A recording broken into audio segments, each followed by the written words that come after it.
que chez les personnages de Dostoïevski, ça peut être un petit détail. Dans les personnages de Dostoïevski, il se passe une chose assez curieuse, très souvent.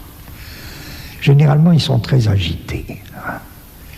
Un personnage s'en va, descend dans la rue, tout ça, comme ça, et dit une telle, la femme que j'aime, Tania m'appelle au secours, j'y vais, je cours. Je cours, oui, Tania va mourir si je n'y vais pas.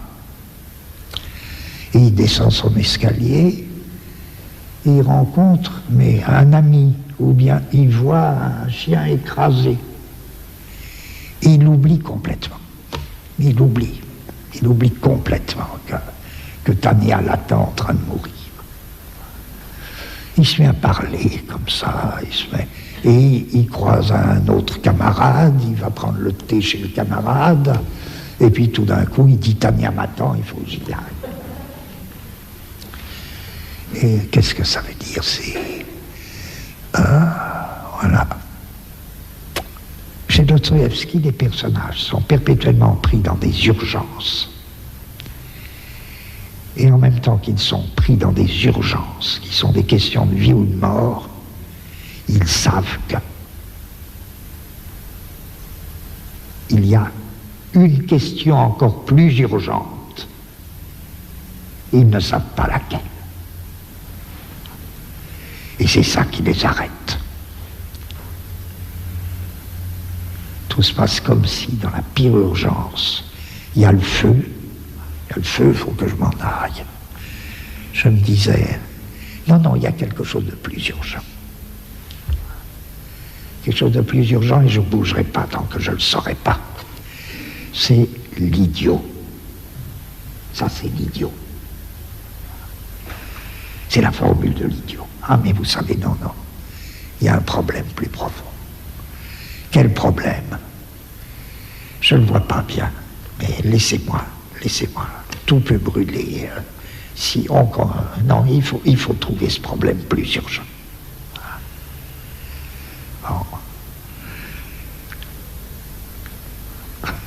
C'est pas Dostoïevski que Kurosawa l'apprend. Tous les personnages de Kurosawa sont comme ça. Je dirais, voilà une belle rencontre.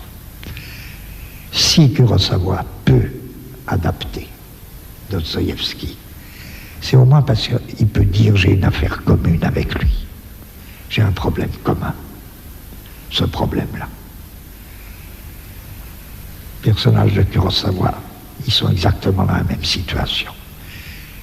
Ils sont pris dans des situations impossibles. Ah oui, mais attention. Il y a un problème plus urgent. Et il faut que je sache quel est ce problème. Peut-être que Vivre est un des films de Kurosawa qui va le plus loin dans ce sens, mais tous les films de Kurosawa vont dans ce sens. Les 7 samouraïs, ça me frappe beaucoup, parce que tout l'espace de Kurosawa en dépend. C'est forcé que ce soit une espèce d'espace ovale, et qui est battu par la pluie, là, enfin, peu importe, ça nous prendrait trop de temps, que là aussi on tomberait sur la limite de tout, qui est aussi un espace-temps. Mais dans les 7 samouraïs, vous comprenez, ils sont pris dans une situation d'urgence, ils ont accepté de défendre le village, et d'un bout à l'autre, ils sont travaillés par une question plus profonde. Il y a une question plus profonde à travers tout ça. Et elle sera dite à la fin par le chef des samouraïs quand ils s'en vont. Qu'est-ce qu'un samouraï? Qu'est-ce qu'un samouraï, non pas en général, mais qu'est-ce qu'un samouraï à cette époque-là? À savoir, quelqu'un qui n'est plus bon à rien. Les seigneurs n'en ont plus besoin. Et les paysans vont bientôt savoir se défendre tout seuls. Et pendant tout le film, malgré l'urgence de la situation, les samouraïs sont hantés par cette question, qui est digne de l'idiot, qui est une question d'idiot. Nous autres samouraïs, qu'est-ce que nous sommes? Voilà. Je dirais Une idée en cinéma, c'est de ce type. Vous me direz non, puisque c'était aussi une idée en roman.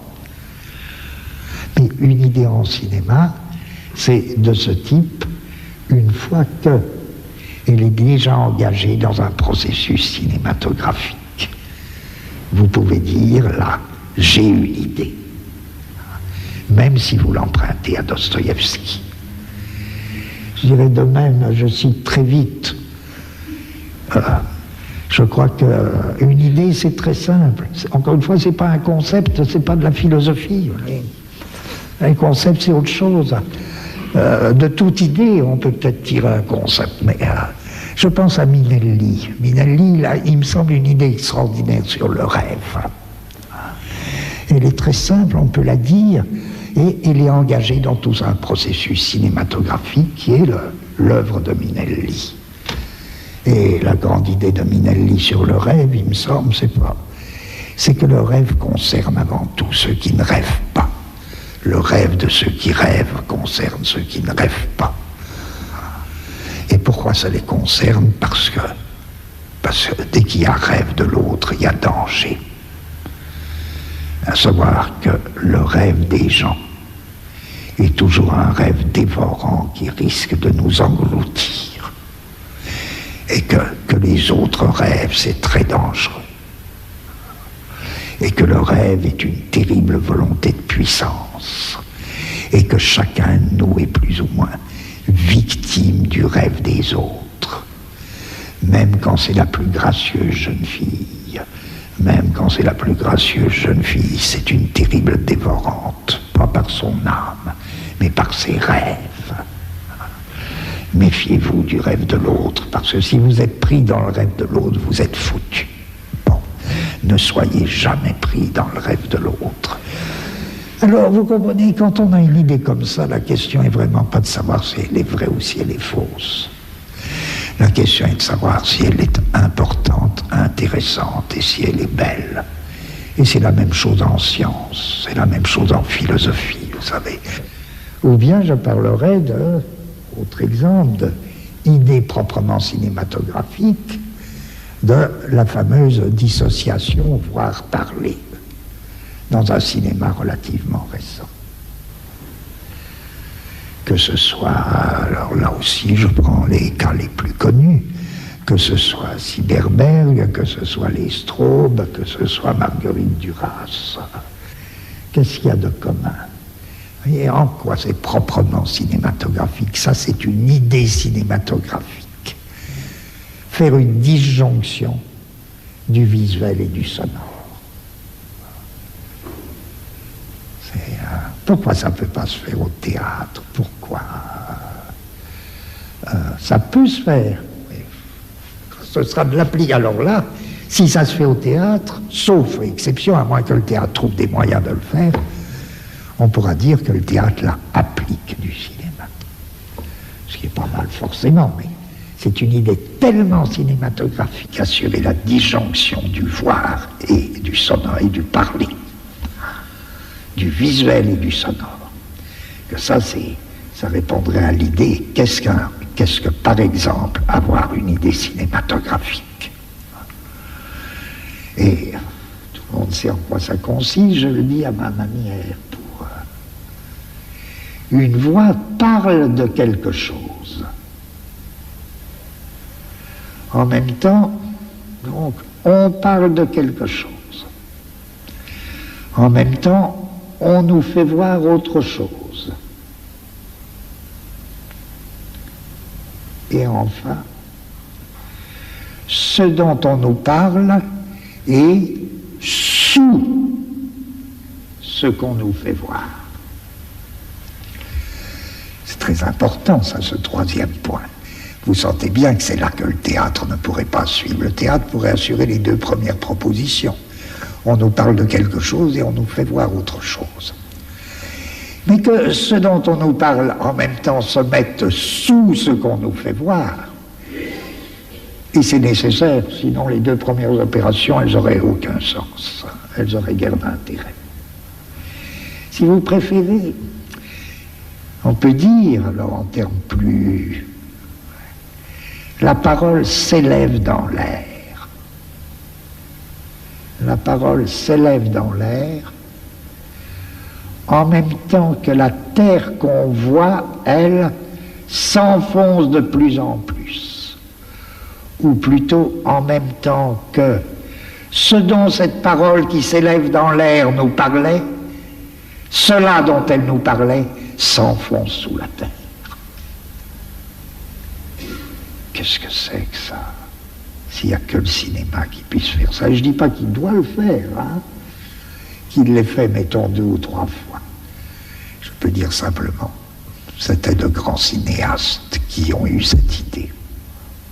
Il ne s'agit pas de dire c'est ça qu'il faut faire, il faut bien faire. Il faut avoir des idées, quelles qu'elles soient. Ça, c'est une idée cinématographique.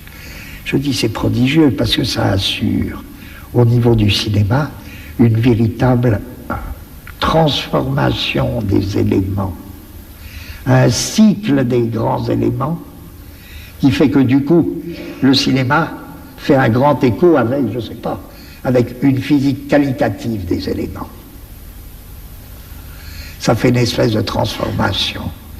L'air, la terre et l'eau, le feu, parce qu'il faudrait ajouter, on n'a pas le temps évidemment, on découvrirait le rôle des 2 autres éléments, une grande circulation des éléments dans le cinéma. Une grande circulation des éléments dans le cinéma. Dans tout ce que je dis, en plus, ça ne supprime pas une histoire. Hein. L'histoire, elle est toujours là, mais ce qui nous intéresse, c'est pourquoi l'histoire est-elle tellement intéressante, sinon parce qu'il y a tout ça derrière et avec. Or, c'est tout à fait ce cycle tel que je viens de le définir si rapidement. La voix s'élève, en même temps que ce dont parle la voix s'enfouit sous la terre. Vous avez reconnu la plupart des films de Straub. Et c'est le grand cycle des éléments chez les Straub. Mais c'est très important ce circuit qui a une sorte de beauté où en effet il y a perpétuellement disjonction de ce qu'on voit, puisque ce qu'on voit c'est uniquement la terre déserte. Mais cette terre déserte, elle est comme lourde de ce qu'il y a en dessous, et vous me direz, mais ce qu'il y a en dessous, qu'est-ce qu'on en sait? C'est justement ce dont la voix nous parle. Et c'est comme si la terre, là, se gondolait de ce que la voix nous dit et qui vient prendre place sous la terre, à son heure et en son lieu. Et si la terre et si la voix nous parlent de cadavres, c'est toute la lignée des cadavres qui vient prendre place sous la terre. Si bien qu'à ce moment-là, le moindre frémissement de vent sur la terre déserte, sur l'espace vide que vous avez sous les yeux, sur la terre déserte, etc., prend tout son sens. Le moindre creux dans cette terre, etc.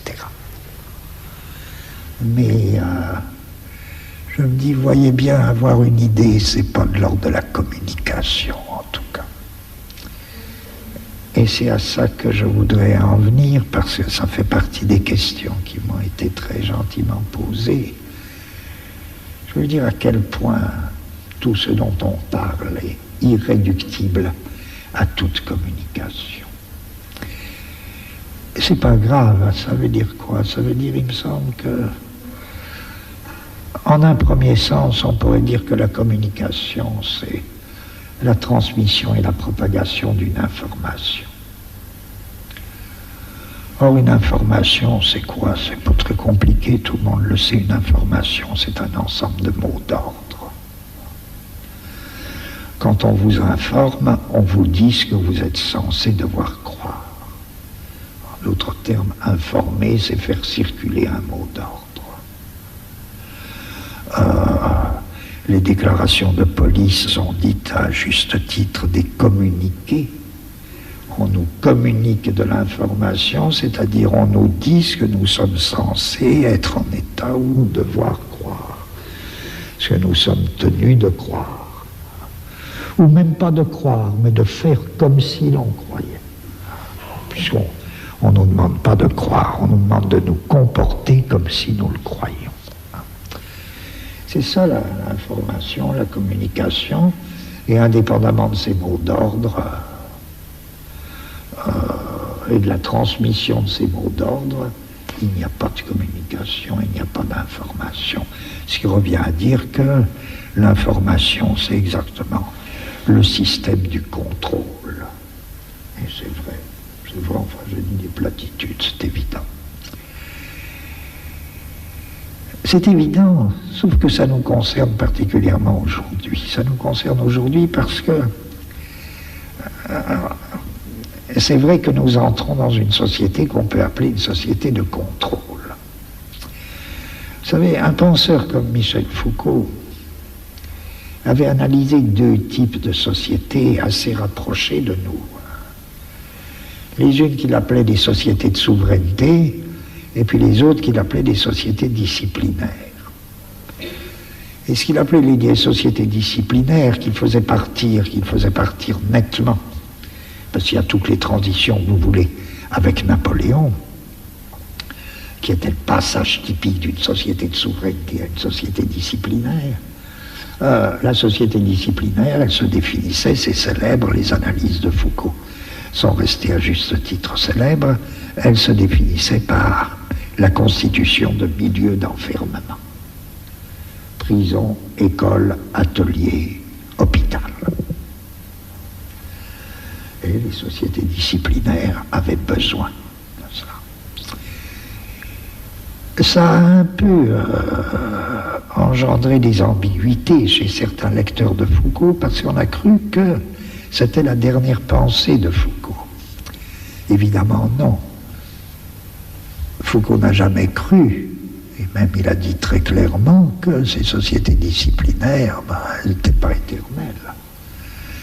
Et bien plus, il pensait évidemment que nous entrions, nous, dans un type de société nouveau.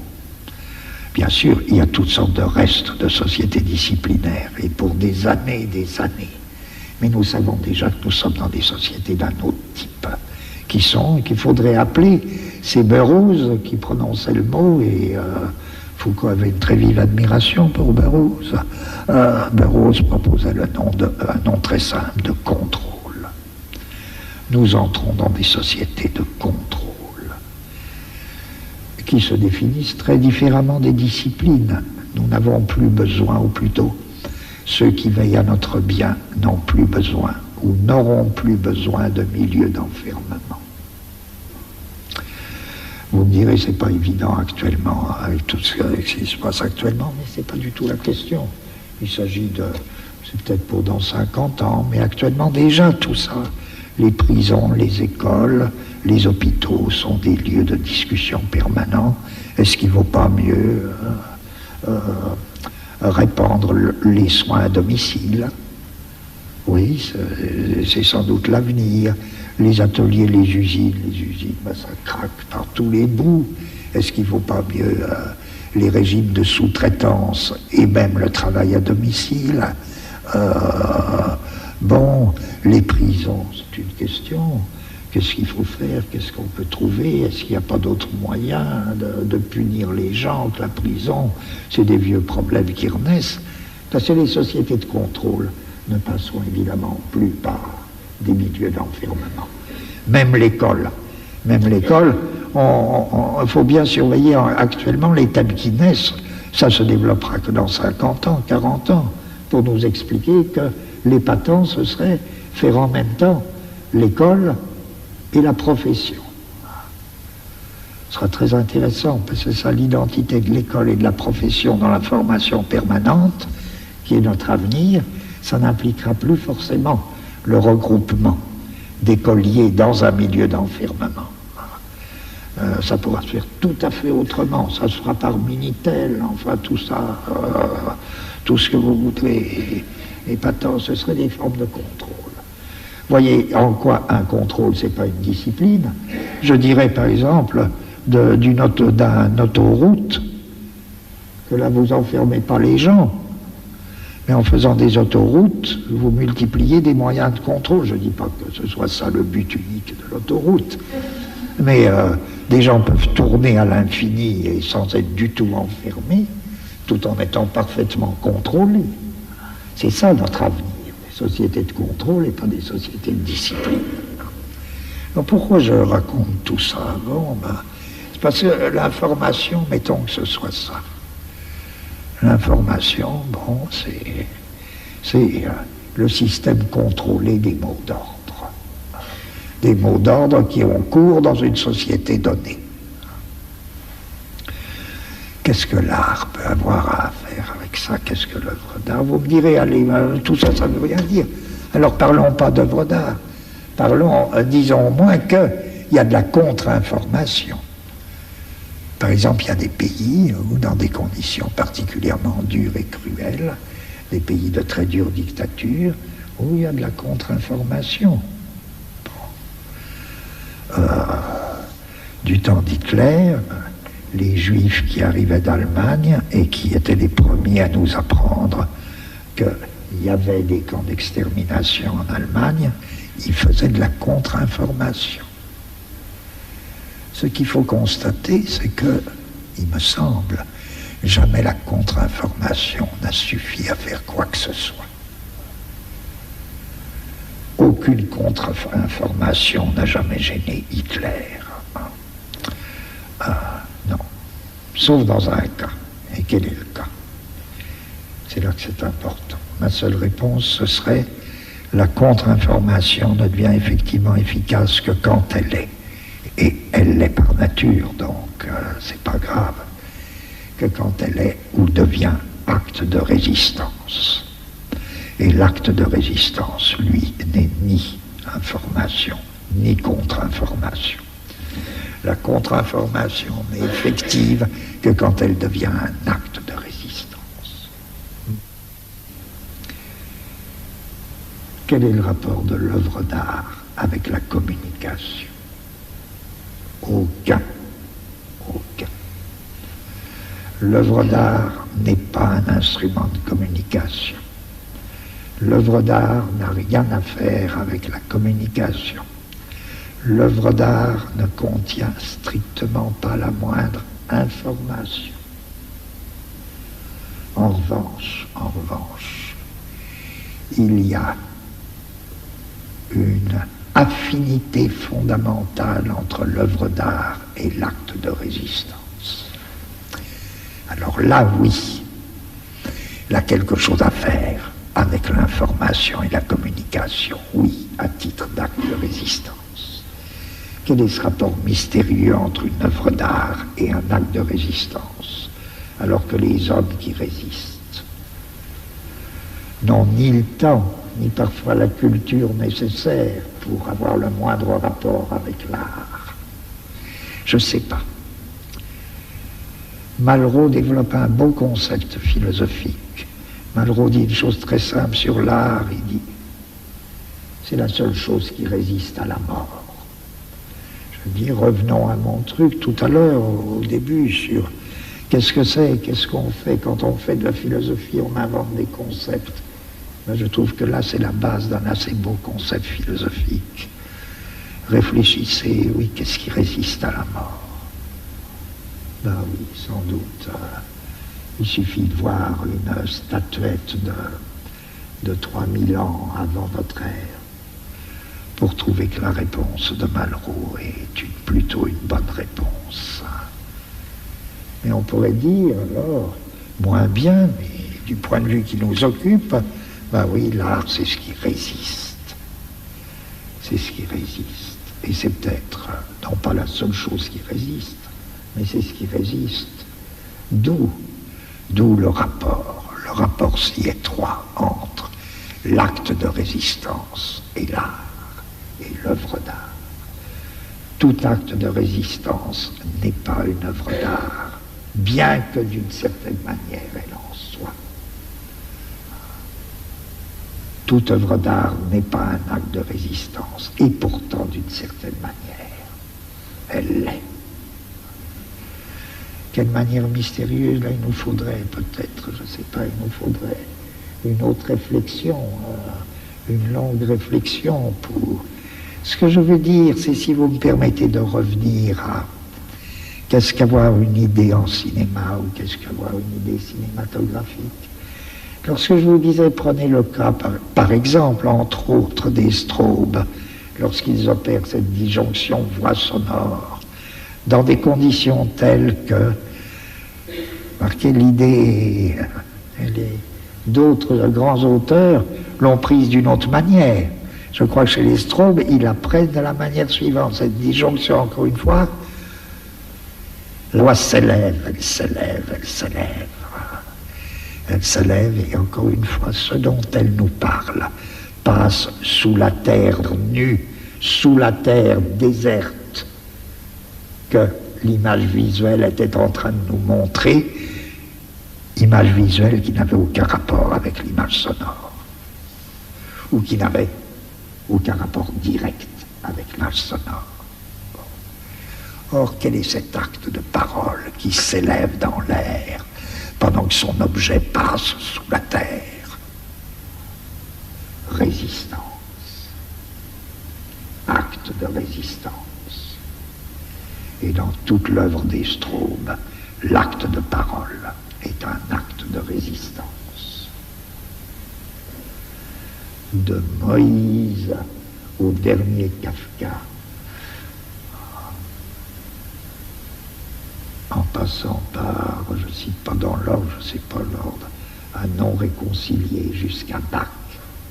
Rappelez-vous, l'acte de parole de Bach, c'est quoi? C'est sa musique. C'est sa musique qui est acte de résistance. Acte de résistance contre quoi? C'est pas acte de résistance abstrait. C'est acte de résistance contre et de lutte active contre la répartition du profane et du sacré. Et cet acte de résistance dans la musique culmine dans un cri, tout comme il y a un cri dans Wojciech, il y a un cri de Bach. Dehors, dehors, allez-vous-en, je ne veux pas vous voir. Ça, c'est l'acte de résistance. Or, quand les strobes le mettent en valeur, ce cri, là, le cri de Bach, ou quand ils mettent en valeur le cri de la vieille schizophrénique, la vieille schizophrène, je crois, dans Non réconcilié, etc. Tout ça, doit rendre compte de... Bon. En ce sens, l'acte de résistance, il me semble, a deux faces. Il est humain et c'est aussi l'acte de l'art. Seul l'acte de résistance résiste à la mort, soit sous la forme d'une œuvre d'art, soit sous la forme d'une lutte des hommes. Et quel rapport y a-t-il entre la lutte des hommes et l'œuvre d'art? Le rapport le plus étroit, pour moi le plus mystérieux, exactement ce que Paul Klee voulait dire quand il disait, vous savez, le peuple manque. Le peuple manque, mais en même temps il manque pas. Le peuple manque, ça veut dire que n'est pas clair et ne sera jamais clair. Cette affinité fondamentale entre l'œuvre d'art et un peuple qui n'existe pas encore. Alors enfin, oh ben non, il est très... Eh bien voilà, je suis profondément heureux de votre très grande gentillesse à m'avoir écouté et je vous remercie beaucoup.